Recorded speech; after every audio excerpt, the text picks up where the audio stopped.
வலியற்ற varicose vein சிகிச்சை எளிய 30 நிமிட செயல்முறை 7847045678.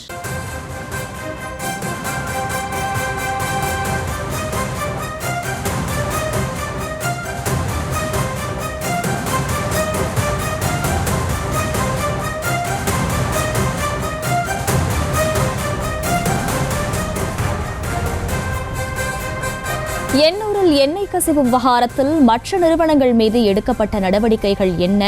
சிபிசிஎல் தவிர மற்ற நிறுவனங்கள் மீது என்ன நடவடிக்கை எடுக்கப்பட்டது என்பது குறித்து தமிழக அரசு அறிக்கை அளிக்க தேசிய பசுமை தீர்ப்பாயம் உத்தரவு பிறப்பித்திருக்கிறது. இதுகுறித்த அண்மை செய்தியை பார்த்து வருகிறோம்.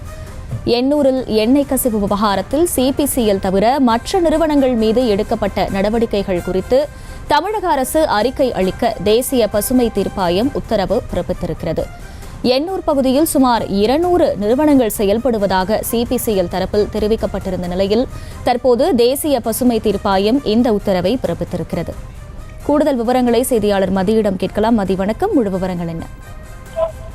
சென்னை எண்ணூர் பகுதியில் வெள்ள நீரில் கச்சா எண்ணெய் கலந்த விவரம் தொடர்பாக சென்னை தேசிய பசுமை தீர்ப்பாயம் தாமாக முன்வந்து விசாரணைக்கு எடுத்த வழக்கு நீதித்துறை உறுப்பினர் நீதிபதி புஷ்பா சத்யநாராயணா, நிபுணத்துவ உறுப்பினர் சத்யகோபால் அமர்வில் இன்று மீண்டும் விசாரணை கொண்ட பொழுது மாசு கட்டுப்பாட்டு வாரியம் தரப்பில் கடந்த டிசம்பர் 19ஆம் தேதி எண்ணெய் கசிவுகள் முழுமையாக அகற்றப்பட்டு விட்டதாகவும் சுமார் 1937 ஊழியர்கள் அதிநவீன இயந்திரங்களுடன் அகற்றும் பணியில் ஈடுபடுத்தப்பட்டு எண்ணெய் கசிவுகள் முழுமையாக நீக்கப்பட்டுள்ளதாக தெரிவிக்கப்பட்டு கசிவுக்கு முன் இருந்த நிலைக்கு கொண்டு வர அனைத்து நடவடிக்கைகளும் எடுக்கப்பட்டுள்ளதாகவும் சிபிசிஎல் நிறுவனத்தில் இருந்துதான் எண்ணெய் கசிவு வெளியேறியது விசாரணையில் உறுதிப்படுத்தப்பட்டுள்ளதாகவும் தெரிவிக்கப்பட்டது. மேலும் நிலத்தடி நீர் மற்றும் கடல் நீரில் எண்ணெய் பாதிப்புகள் குறித்து ஆய்வுகள் முடிந்துள்ளதாகவும் அதிகமான கழிவுகள் பக்கிங்காம் கால்வாயில் இருந்து அகற்றப்பட்டதாகவும் தற்போது நீர்நிலைகளில் எந்த எண்ணெய் கலப்பும் ஏற்படவில்லை என்றும் எண்ணெய் கசிவால் பாதிக்கப்பட்ட 40 பறவைகள் மீட்கப்பட்டு மறுவாழ்வு வழங்கப்பட்டுள்ளதாகவும் மாசு கட்டுப்பாட்டு வாரியம் சார்பில் தெரிவிக்கப்பட்டது. ஐஐடியின் சுற்றுச்சூழல் தாக்க மதிப்பீட்டு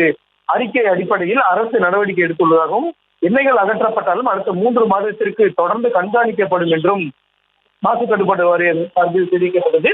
சிபிசிஎல் தரப்பில் சிபிசிஎல் நிறுவனத்தில் இருந்து கசிவு ஏற்படவில்லை என்றும் கசிவுக்கு காரணம் எந்த நிறுவனம் என தெரியாமல் சிபிசிஎல் மீது குற்றம் சாட்டுவது விசாரணை இல்லாமல் தண்டனை வழங்குவது போல் உள்ளதாகவும் தெரிவிக்கப்பட்டது.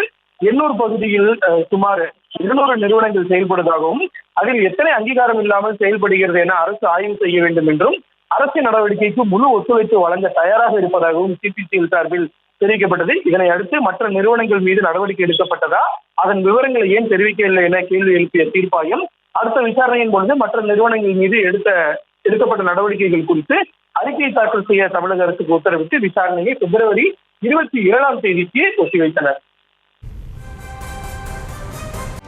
செய்திகளை உடனுக்குடனும் துல்லியமாகவும் தெரிந்து கொள்ள சப்ஸ்கிரைப் பண்ணுங்க.